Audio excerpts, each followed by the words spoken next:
Hi hello সবাইকে। তো চলে এসেছি লাবণী নতুন আবার একটা রেসিপি নিয়ে। তো আজকে হচ্ছে পাবদা মাছের ঝাল রেসিপি। পাবদা মাছগুলোকে ফার্স্টেই কিন্তু ভেজে নিতে হবে। ভীষণভাবে পাবদা মাছ ফাটে, তাই ভাজার সময় অবশ্যই একটু ঢাকা দিয়ে ভেজো যাতে অসুবিধা না হয়। তো তারপরে দেখো কড়াইতে তেল গরম করতে দেওয়া হয়েছে। তেল গরমের পরে একটু পরিমাণ মতো কালো জিরে অ্যাড করে দেওয়া হয়েছে। আর যেই পেস্টটা দেওয়া হলো সেটা হচ্ছে বেশিরভাগটাই পোস্ত আর অল্প পরিমাণে সর্ষে আর হচ্ছে 10 থেকে 12টা কাঁচা লঙ্কা। তো পোস্তর ভাগটা অবশ্যই বেশি দেবে, তাতে কিন্তু খেতে ভালো লাগে আর টেস্টটাও ভালো হয়। পোস্তটা বেশি দেবে, সর্ষেটা কম দেবে। তো সর্ষে, পোস্ত আর কিছু কাঁচা লঙ্কা কিন্তু বেটে সেই পেস্টটাই কিন্তু তেলের মধ্যে অ্যাড করে দেওয়া হলো। তো তারপরে বেশ কিছুক্ষণ নাড়াচাড়া করে নিতে হবে। তারপরে ওই যে মিক্সিতে যে মশলা বাটার যে জলটা ছিল সেটাই কিন্তু অ্যাড করে দিল। এবার দেওয়া হয়ে গেলে তারপরে বেশ কিছুক্ষণ করে নাড়াচাড়া করে নিতে হবে।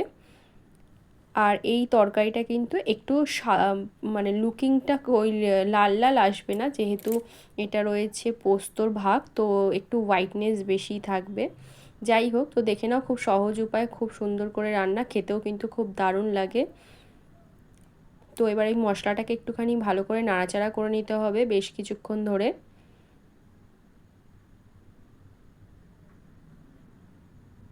তারপরেই কিন্তু কিছুক্ষণ হয়ে গেলে মশলা থেকে তেল ছেড়ে দিলে ওর মধ্যে অ্যাড করে দিতে হবে লবণ, আর দিয়ে দিতে হবে হলুদের গুঁড়ো, দিয়ে দিতে হবে লঙ্কার গুঁড়ো পরিমাণ মতো। তারপরে বেশ কিছুক্ষণ আবার নাড়াচাড়া করে নিতে হবে। কালারটা দেখো কি সুন্দর একটা চলে এসেছে।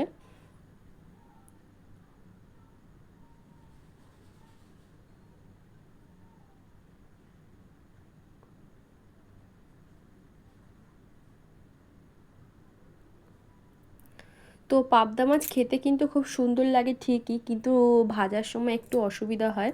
তাই প্রথমেই বললাম, যখন তোমরা পাবদা মাছ ভাজবে তখন কিন্তু অবশ্যই তেলে ছেড়ে তারপর একটু ঢাকা দিয়ে রেখো, না হলে ভীষণ বাজেভাবে ছিটকায় তেলগুলো আর গায়ের মধ্যে দাগ পড়ে যায়। তারপরে মশলা কষানোর পরে একটু অল্প করে চিনি অ্যাড করে দেওয়া হলো।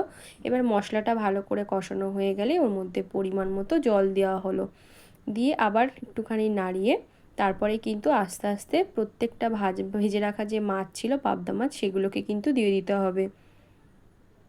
তো এই রান্নাটা হচ্ছিল জামাই ষষ্ঠীর পরের দিনকারে, দিয়ে এই রান্নাটাও বড়দিই করছিল। আর এই কড়াইটা দেখছো, এই কড়াইটার এজ কিন্তু আমার থেকেও বেশি। তো রান্নার মাঝখানে এটাও তোমাদেরকে শেয়ার করলাম।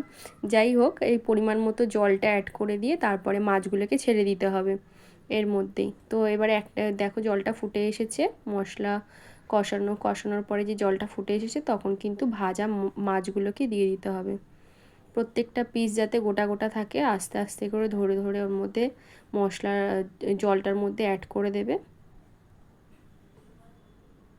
আর তরকারিটা অবশ্যই আগে ফুটিয়ে তারপরে নামানোর কিছুক্ষণ আগে মাছগুলো দেবে, যাতে যেহেতু পাবদা মাছটা একটু নরম ভাব থাকে, তো তাতে ভেঙে যায় না, তাই ফুটিয়ে নেওয়ার পরেই মাছটা দিও। তাতে মাছগুলো গোটা গোটা থাকে, দেখতেও ভালো লাগে আর খেতেও ভালো লাগে। তো দেখো ফাইনালি আমাদের পাবদা মাছ রেডি। লাস্টে একটু সর্ষের তেল অ্যাড করে নিতে হবে নামানোর সময়।